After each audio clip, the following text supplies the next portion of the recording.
Hello there, Bourbon Real Talk family. Randy Sullivan. I'm going to talk with you today about the definition of bourbon. So bourbon is a distinctly American product, so it can be made anywhere within the United States, not just Kentucky, despite common misconceptions. I was at a cigar lounge this week, and a gentleman, after I explained to him that I do bourbon education, informed me that bourbon has to be made in Kentucky, and I politely smiled and nodded and walked away because he didn't even drink. And so there was no point in having the conversation. It has to be made from at least 51% corn, and the remaining balance is typically, in most bourbons are, 75, 80% corn, something like that. And then there's what they call the flavor grain, which is usually rye, but sometimes wheat. There's a handful they call 4 grains that have both rye and wheat in them. And then there's the malted barley. And the malted barley doesn't really add much flavor, but malted barley has an enzyme in it that's really good at breaking down the starches that are in other grains, so that it'll turn into simple sugars, which is what the yeast like to eat when they're going through the fermentation process.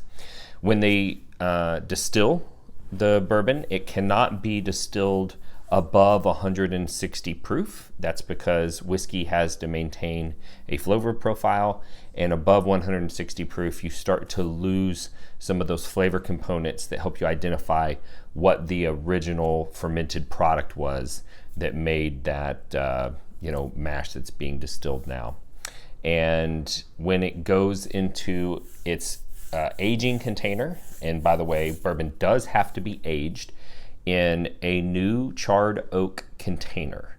It cannot have had anything else in it before, and it must be charred on the inside. And when it goes in, it cannot go in above 125 proof, which means that it's going to be proofed down after it comes off the still. Most distilleries distill to around 140 proof. They cannot go above 160. Then they add distilled water to water it down to at least 125 proof. That's what they call the barrel entry proof. Some are as low as 110, 114. Each distillery makes that decision on their own. And that's it. I mean, those are the basics of bourbon.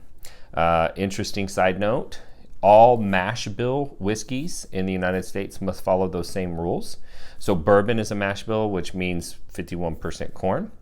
There's a separate category of corn whiskey that I'll talk about in another video, but bourbon means 51% corn.